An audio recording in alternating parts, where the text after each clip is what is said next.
for this evening. So, and sometimes it's so challenging when you haven't been doing your practice, whatever kind of physical practice you may have had for yourself, if you haven't been doing it consistently. So it can be very, very humbling to watch yourself drop down from your push-ups or certain poses. You may find that one side of your body is no longer able to get into certain poses. So the egotistical or the show-offy part of exercise, that's easy. But when you're showing up by yourself with no audience, and your mind starts talking to you, trying to weasel its way out of a practice, out of integrity, actually. It's really interesting to hold space for yourself, and to what I found really helpful and interesting is developing and cultivating a curiosity about coming to my mat or to my practice all the time. It is just like with the movement practice, it has never, ever, ever failed me. So the month of May, I started for the millionth time, not the millionth, but again, my Ashtanga practice or my yoga practice with more regularity and consistency. And it's been very challenging and very humbling to see some poses where I can't bind. It's hard for me to bind. I'm not able to bind right now. However, I was able to bind on one side today. I usually have one side that's tighter than the other. By the way, if you're new here, welcome. I'm Body-Culinary professional trainer, personal trainer, professional chef, natural born woman. Shout out to you, whatever your expression is. And on this channel, I share some of my journey of radical self-acceptance, of the unique features you've been divinely assigned while here on earth, as well as encouragement and motivation to 3 lifestyle practices: peaceful consumption, garden therapy, and a personal movement practice. So welcome. If you find some value here, feel free to give a like, share with someone that may find some value. And you're welcome to replay these videos for encouragement and support as you're decluttering, cutting up your fruits and vegetables, or stretching on your mat. So in any event, I noticed in these last couple of weeks, and today in particular, my body feels it's like every day a little bit more open. So I'm able to bind on one side in certain poses. My body feels much more open, and I feel a little bit lighter. If you haven't been moving for a while, when you come back to your practice, you can feel very, very heavy, almost like your legs are like lifting lead, and certain poses are really, really, really super, super challenging.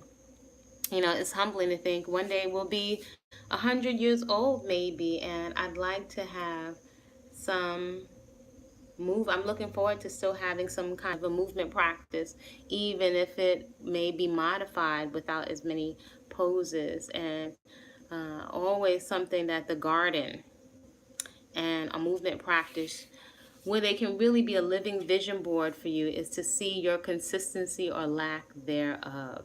It is a great opportunity to lay some perhaps very valid out before you.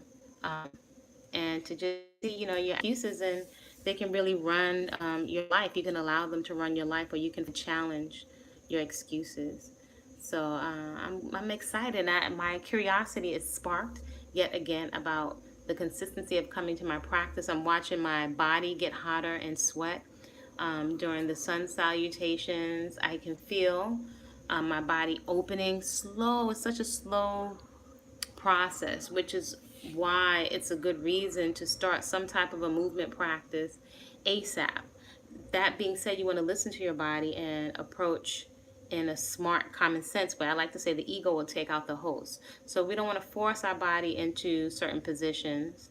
With one of my favorite style of yoga, many people don't like it because you could stay doing similar postures for years and just being with your body. So it's not so much show offy, even though it can look very acrobatic. However, wherever you are, if you're 90, if you have an injury, if you have a half of one leg, wherever you are, that's your personal practice. So I find definitely it's one of the areas that gives me the most access to a deep rest, almost just as restful as sleep. It really grounds me in my body. It definitely makes me much more aware of my breathing and the connection to my mind and busy thoughts, and how, as I'm following the screen of dialogue in my mind, or, you know, my brain's functioning, my mental activity, how it inhibits my breathing. So there's so much for you to discover in a very personal way about yourself through a personal movement practice. Again,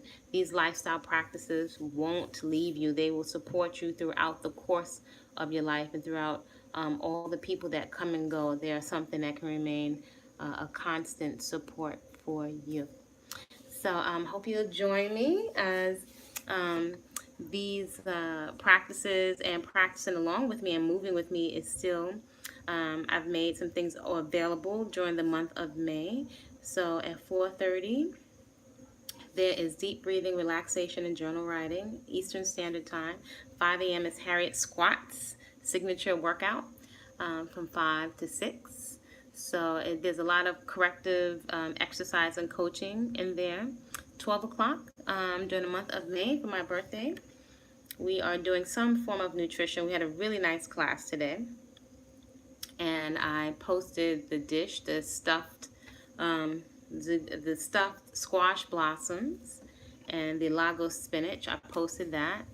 And let's see what else. Oh, and then in the evening at 9 p.m. Eastern Standard Time, time for lights out, close the kitchen down, no more food, go to bed, get an early rest so you can get up early tomorrow. And I'm also doing intermittent fasting, aka Grandma Lou said, shut the kitchen down, go to sleep, and get some rest, right? Because our hormones are significant to maintaining a healthy weight and sanity and a functioning immune system. So that being said, thank you so much for coming to the channel. Again, feel free to comment respectfully in the comment section. I'd love to know, how is your movement practice going? Are you finding better sleep? I know the sleep has definitely been very beneficial for me. And my little quickie styling today. First I had my little curls in there. I had tighter curls, and then of course they fell. So this is what's left, especially as I've been sweating. So it's a good thing we're not letting hair get in the way of our movement practice. Have a deep restorative rest this evening, right? Focus on peace and allowing your body to rejuvenate itself. And I will see you in the morning. Take care.